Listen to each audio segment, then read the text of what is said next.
नमस्कार, तुम्ही पाहत आहात पुणे न्यूज आणि आता पाहूयात आजच्या महत्त्वाच्या घडामोडी। लोणावळ्याच्या लोहगड किल्ल्यावरील केतन अग्रवाल मृत्यू प्रकरणाला धक्कादायक वळण। भावी पत्नी सिया गोयल आणि तिच्या प्रियकरानेच केतनला 400 फूट दरीमध्ये ढकलून दिल्याचा पोलिसांचा खळबळजनक खुलासा। केतन अग्रवाल हत्या प्रकरणाचा छडा लावण्यासाठी सीसीटीव्ही आणि 2000 हून अधिक कॉल रेकॉर्ड्स ठरले मुख्य पुरावे। आरोपी सिया आणि तिचा मित्र चेतन चौधरी पोलिसांच्या ताब्यात। संपूर्ण महाराष्ट्रात मान्सूनचे दमदार आगमन।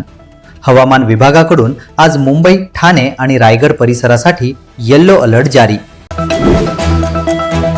उद्या 26 जून रोजी मध्य महाराष्ट्रात आणि पुण्याच्या घाटमाथ्यावर मुसळधार ते अतिमुसळधार पावसाची शक्यता। नागरिकांना सतर्क राहण्याचे आवाहन। अन्न व औषध प्रशासनाचे कडक पाऊल। हॉटेलमध्ये ग्राहकांना मोफत आणि स्वच्छ पिण्याचे पाणी देणे बंधनकारक। सुरक्षित अन्नासाठी तुकाराम मुंडेंचा तडजोड न करण्याचा इशारा। भेसळयुक्त पनीर आणि नकली सौंदर्य प्रसाधनांची विक्री करणाऱ्या पुण्याच्या नामांकित व्यावसायिक केंद्रांवर एफडीआयची मोठी धाडसी कारवाई।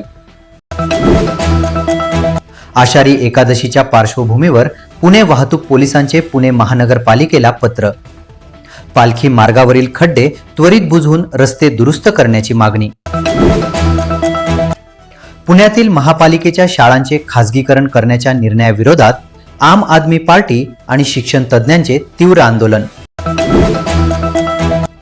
पुण्यातील आयटी प्रोफेशनलला मोठा गंडा। व्हॉट्सॲप आणि बोगस ट्रेडिंग ॲपच्या माध्यमातून तब्बल 42 लाख रुपयांची फसवणूक। पावसामुळे आवक घटल्याने पुण्याच्या घाऊक बाजारात टोमॅटोच्या किमतीत 30% मोठी वाढ। सर्वसामान्यांच्या खिशाला कात्री। पुणे मेट्रो लाईन 3च्या उद्घाटनापूर्वी लास्ट माईल कनेक्टिव्हिटी सुधारण्यावर पीएमआरडीए आणि महापालिकेचा विशेष भर। फीडर बस सेवा वाढवणार। भोर तालुक्यातील नसरापूर प्रकरणात आरोपी भीमराव कांबरे दोषी सिद्ध। पुणे सत्र न्यायालय आज सुनावणार मोठी शिक्षा। पुण्याच्या विमानतळावरील एरोमॉल, ओला आणि उबर चालकांचे कमी कमिशनच्या विरोधात आंदोलन। प्रवाशांचे अतोनात हाल। मुसळधार पावसामुळे मुंबई पुणे एक्सप्रेसवे आणि धुन्या महामार्गावरील वाहतूक संथ गतीने। अनेक प्रवाशांनी प्रवासाचे नियोजन केले रद्द।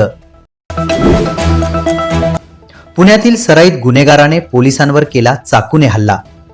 स्वसंरक्षणार्थ पोलीस अधिकाऱ्याने केलेल्या गोळीबारात आरोपी जखमी। तर या होत्या आजच्या महत्त्वाच्या घडामोडी। अशाच ताज्या अपडेटसाठी पाहत रहा पुणे न्यूज।